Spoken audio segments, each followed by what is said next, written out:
If you live in Mumbai, earn the average income and save a decent amount, it will take you not 10 or 20 or 50 but 110 years to buy a 2 BHK, a simple 2 BHK. The case is similar with other metro cities too. That's the reality of Indian real estate today. Prices too high, you cannot even pay it off in your entire lifetime.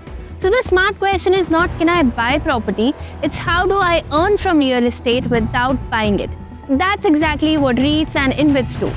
They let you invest in offices, highways, power assets, earn steady cash flows and participate in real asset growth without buying property. Let me break it down for you in 3 parts. What exactly are REITs and InvITs, what kind of returns have they delivered, and what investors must understand before investing in these. So let's dive right in. Look, REITs are real estate investment trusts. It basically owns commercial properties that make money every day. Think office buildings, business parks, shopping malls. These places earn rent every month. Now here's how you make money. Your money, along with the money from thousands of other investors, is pooled together. The REIT uses that money to own and manage these properties, and the rent collected from these is then shared with you regularly. So instead of buying one flat worth crores in one location with one tenant, you own a small piece of many high-quality properties spread across cities. And the best part? REIT units are listed on the stock exchange, so you can buy or sell anytime just like a normal share. Here are some well-known listed REITs. If you look at the one-year returns, they have been around 23%, 30%, 18% and 21%. This is the same year when the broader equity markets were going through time and price correction. Now if REITs are about buildings, InvITs are about infrastructure. Highways, power transmission lines, gas pipelines, telecom towers.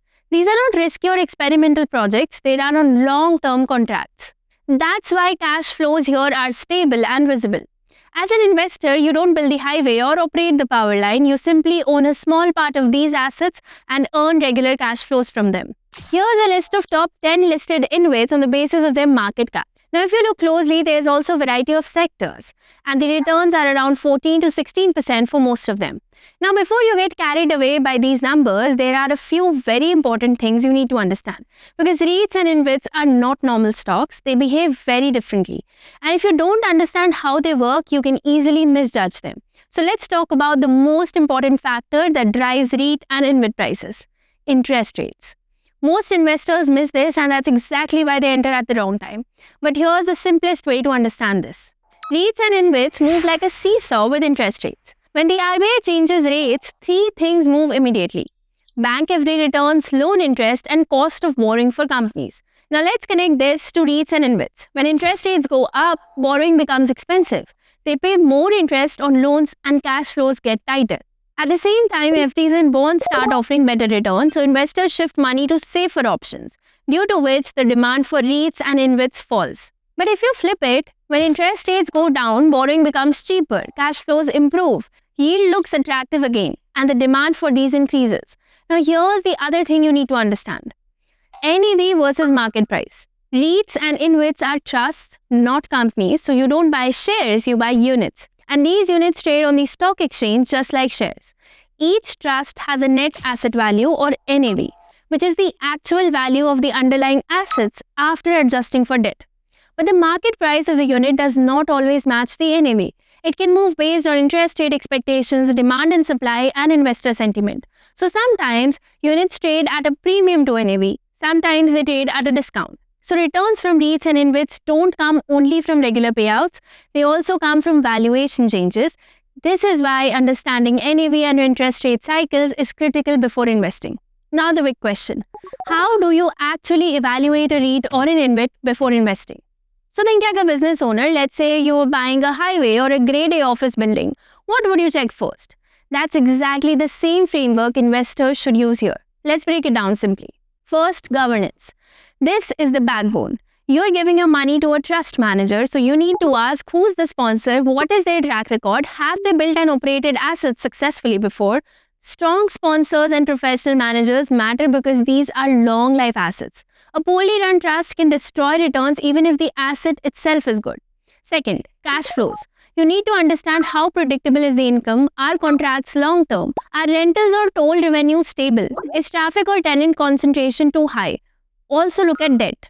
Too much leverage can eat into cash flows when interest rates rise. The goal is simple. Will this trust to generate stable cash flows for the next 5 to 10 years? If yes, you're on the right track. Third, growth. Income is important, but long-term wealth is created when the asset base grows. So ask, does the trust have a real acquisition pipeline? Are new assets lined up, or is it just presentation talk? Can the sponsor bring in more properties or projects over time? A strong pipeline means predictable growth, rising cash flows, and better long-term returns.